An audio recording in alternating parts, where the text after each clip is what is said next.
Ya, tadi Bung Yoris sempat menyebutkan diskusi dengan Menko Polhukam, Panglima dan juga pihak kepolisian ya akan mengirimkan Komando Gabungan Wilayah Pertahanan sebagai itu sebagai bentuk penegakan sistem hukumnya ya. Jadi begini. Nah, sebentar, sebelum saya mau minta respon Bung Haris dulu nih. Dengan itu ada kekhawatiran nggak akan terjadi lagi pelanggaran HAM? Oh gini, tadi yang saya awal cerita itu, pertama gini, tentara itu nggak ada tugas penegakan hukum. Oke. Dan nggak ada aturannya hari ini yang bisa membridging untuk membangun legitimasi tentara melakukan penegakan hukum. Itu pernyataan salah secara hukum. Nah, jadi tetapi di lapangan tentara memang ada. Dan selain teritorial kayak Kodim, Kodam gitu ya, kalau Anggit nggak tahu, ada juga Kowilhan tadi itu, Komando Gabungan Wilayah Pertahanan itu. Yang mimpin Jenderal Bintang 3. Nah, kita nggak ada yang tahu. Presiden pernah ngumumin, DPR pernah tanya Komisi 1. Ini barang apa? Kenapa dikirim terus? Gitu. Tetapi kan kita juga punya kecurigaan ya, kenapa ini Papua dikirimin tentara terus, banyak operasi, orang mati, orang ditembak, kecurigaannya nambah terus. apa? Kecurigaannya di saat bersamaan investasi juga ditingkatkan di sana, jadi jumlah pasukan tinggi, investasi yang membabat hutan, pertambangan itu juga meningkat. Blok Wabu. Lalu juga nanti ya Blok Wabu, terus tumbuh orang yang jadi korban orang asli Papua ya, yang rambutnya keriting kulitnya hitam, itu juga bertambah jumlahnya. Kan ini ada sesuatu yang aneh. Lalu di Jakarta, saya mau bilang seenak-enaknya bikin statement bahwa rakyat Papua minta ditambahin tentara. Saya turun ketemu sama beberapa masyarakat, mereka bilang enggak, mereka trauma. Ini pengen Natal, kalau bisa mereka pengen Natal di kampungnya, yang nggak bisa karena didudukin sama tentara. Nah ini kita udah sampaikan, tetapi sampai hari ini nggak kunjung. Sampaikan ke siapa? Ke Pak Mahfud saya sudah sampaikan, ke Bung Yoris kantor yang staf diskusi. Presiden kami sudah sampaikan. Ya kan, karena Presiden kan sibuk, jadi kita nggak mau juga ketemu sama kita, nggak apa-apa. Tapi ini kita udah sampaikan. Nah maksud saya begini Anggi, kita ribut nih ya, Benny Wenda bikin deklarasi gitu ya. Tetapi waktu ada orang dibunuh di Papua, Jakarta juga nggak ada yang bikin pernyataan mengecam, gitu, ya kan? Ini saya tunggu harus disclaimer lagi ya, kita mengundang perwakilan pemerintah ini, tapi tidak bisa hadir malam ini, tapi kita gitu. jangan masuk ke situ, Jadi karena nggak akan bisa menjawab. Yang saya mau bilang begini, pertumbuhan ya, atau tingkat kepadatan, kekejaman terhadap orang asli Papua, itu cukup masif dan terjadi di mana-mana. Dan nggak ada respon negara. Harus bikin TGPF dulu, pengadilan HAM yang dijanjikan oleh Otsus nggak diberikan, nggak didirikan di sana.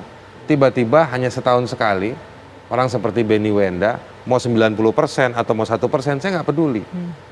Yang bikin deklarasi ini kan juga mungkin, ini ekspresi buat saya. Ya, ada mama-mama yang anaknya dibunuh, ada kakek-kakek yang harus mengungsi, ya kan? Pak Yoris bolak-balik ke Papua, tapi nggak ada juga orang di Papua hari ini yang berani bawa pulang 1.800 yang dekat Freeport, yang katanya bunyi-bunyi dibawa turun, mereka mengungsi, tapi nggak ada yang berani bawa naik ke atas. Waktu mereka menyelamatkan diri dari bunyi-bunyian tembakan katanya OPM sama tentara Polri, masyarakatnya inisiatif, turun sendiri, baru dijemput pakai bus turun ke bawah. Tapi giliran udah nggak ada bunyi-bunyi, rapatnya susah sekali. Nah, Bupati mimikanya nggak tahu kemana, polisinya rapat dulu sama tentara, sama Pemda, rapat sama Freeportnya perusahaan. Itu orang udah tua-tua, mau inget sama kebunnya di atas, ada ternaknya, nggak ada yang ngurusin. Nah kondisi seperti ini Anda sebagai penjembatan dengan pemerintah, menurut saya begini Anggi, masuk nggak bahan diskusi? Repot kita kalau misalnya Benny Wenda ini dikapitalisasi untuk semangat nasionalisme. Sama seperti waktu peristiwa Wamena, Wiranto pidato bahwa ini Benny Wenda sama Veronica Koman. Veronica Koman bukan tinggal di bulan, Benny Wenda bukan tinggal di laut bebas yang nggak ada otoritas. Negara ini bekerja dong, Prof. Bener nggak? Komunitas Indonesia dalam jejaring internasional bekerja. Kalau dia punya legal status, kalau dia ada status mau stateless itu status. Berarti ada tindakan yang bisa diambil oleh pemerintah kita dong. Stateless itu status. Jadi meskipun dia bukan warga negara Inggris, tapi dia berdomisili di Inggris. Oke, Prof, ada tindakan yang bisa mestinya hubungan dilakukan. kedutaan Inggris, jadi nggak perlu dikapitalisasi, dipermasalahkan, bikin pernyataan, ini mau ditangkap apa segala macam. Yang bikin kekejaman di Papua nggak pernah Ada ditangkap. upaya diplomasi yang bisa dilakukan oleh pemerintah kita kalau begitu, Prof? Ya sebenarnya seperti saya tadi katakan bahwa pemerintah kita bisa meminta kepada otoritas di Inggris untuk memulangkan Benny Wenda dan menjalani hukuman yang sudah diputus di sini. Tetapi sekali lagi seperti saya tadi sampaikan juga bahwa kemungkinan pemerintah Inggris akan mengatakan bahwa Benny Wenda ini tanda kutip dipersekusi, dikejar-kejar. Ya. Nah sehingga ada kemungkinan bahwa kalau misalnya masalah politik maka orang itu tidak bisa dipersekusi. Apalagi kalau misalnya penerimaannya itu atas dasar suaka. Suaka itu sudah jelas bahwa yang bersangkutan itu oleh pemerintah yang menerima dianggap sebagai dikejar-kejar secara politik. Meskipun di Indonesia tidak ada kejar-kejar secara politik itu. Bahwa saya setuju kalau misalnya ada pelanggaran-pelanggaran HAM di Papua itu harus diselesaikan menjadi perhatian dari pemerintah, setuju sekali. Dan itu harus dilakukan. Ya tidak boleh terjadi di era sekarang ini transparansi dan lain sebagainya kalau memang ada seperti itu.